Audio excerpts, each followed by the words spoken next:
Okay, here we go, guys. So this is an overview of changing family patterns. I've also combined in elements of family diversity. These are two very big topics, so do go over them, but I thought this was a short way of combining the two. Before I get into it as well, there's loads of connections and synoptic links back to demography, so do take a look at those. So before we get any further into this, let's get going.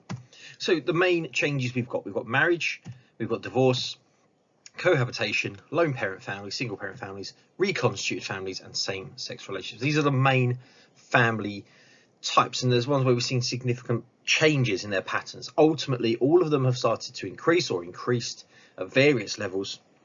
Marriage rates are on the decline, but obviously in the grand scheme, while these family types are increasing, marriage is decreasing, marriage still remains the main family type. Now, all of them have specific causes for why they're changing. So marriage rates are dropping because of fear of divorce, cost of marriage, cohabitation being an easier alternative, and changing attitudes. Divorce, a lot of the changes come from legal practices, so the Divorce Reform Act, Matrimonial and Family Proceedings Act, Family Law Act, and higher expectations of marriage. Cohabitation, we've got the thinkers like Chester, who talked about child marriages, Chandler, who talked about alternatives to marriage, and Beijing, who talked about younger couples choosing cohabitation as a more equal alternative, and also the fear of divorce, putting people off getting married. Lone parent families have increased because of divorce. We've seen change in childbearing technology. We've got the choice and the increase in welfare support, which again makes it more feasible to do. Reconstituted families have increased because of divorce. We've got serial monogamy, we've got remarriage, and this persisting value of marriage is important. Lots of people remarry. And lastly, same-sex relationships, we've got policy change really, so Civil Partnership Act, Adoption Act, and the same-sex marriage being brought in 2014. Now, these are very specific to each one. There are also these very large general causes. The general causes that do apply to all of them would be secularization, so the decline in the influence of religion. So religion is less prevalent in our lives, so it makes it more likely to have alternatives and be accepted in terms of alternatives. That kind of links into the second, so social acceptance and decline of stigma. Most of these family types and diversity types were stigmatized in the past because they were not the convention, they were not accepted, and this has changed significantly over the last sort of 30, 40, 50 years. The changing role of women is also a big factor here. I think particularly in terms of changes in the marriage rate, divorce rate, cohabitation, single parent families. The role of women have more independence, more power, more significance in terms of education, employment. So that changes family structures.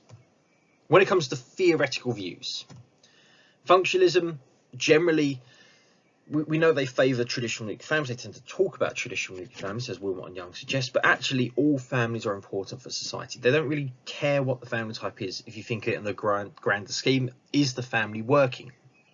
Fletcher in particular talks about this idea of high expectations of marriage. So that's what's led to divorce. We could assume that people have these high expectations. They want good marriages, and if they don't work, they end them. The new right, they like the traditional nuclear family. Anything that isn't a traditional nuclear family is problematic to them, and it's obviously single parent families, it's divorce, it's lone person families and households, cohabitation. These are all threats to the traditional nuclear family, and it all comes back to their views of moral decay, of breakdown of values, permissiveness, so they're not a fan of diversity. Feminism, all about the empowerment of women. Divorce, single parent families, cohabitation, they're all going to be quite favourable because they gain power for women. Cohabitation, maybe there's still potentially that idea of patriarchal relationships, but ultimately anything where women have gained more power, are getting power, or have more control is going to be seen favourably. Particularly liberal feminists who see it as a significant mark of change. Marxists, ultimately, they don't like any family type. All family types, in their view, reinforce and support capitalism and act as an ISA. So Marxists are not going to look favourably on any family type because they're all reinforcing the values of capitalism. Social action, more about the experience, is a micro approach. So it's looking at experiences of family. We could look at Clark and the different types of reconstituted family. We could link into personal life and families of choice. Postmodernism are going to be quite favourable of all these changes. Anything that allows greater choice, more diversity, more range of families is going to be good. But risk can be created from all this choice. And last but not least, the Rappaports. Now, the Rappaports highlight sort of some of their views on change, and they talk about cultural, life stage, organisational, generational, and social class diversity, or CLOGS. Really, the organisational diversity, this one here, this is what we've really focused on in terms of our study of family change. So the marriage, divorce, that's really organisational diversity. But the rest, cultural diversity, is to do with looking at migrations, different family structures, different family types linked to religious backgrounds and family types. Life stage obviously looks at how we sort of have gone through different life courses, and big changes there. Generational diversity is each generation will have a different experience, different view on the correct family type. So we could look back a few generations and the nuclear family would have been acceptable and the only family type in the past, because that was the generational view. And in social class differences exist in family types.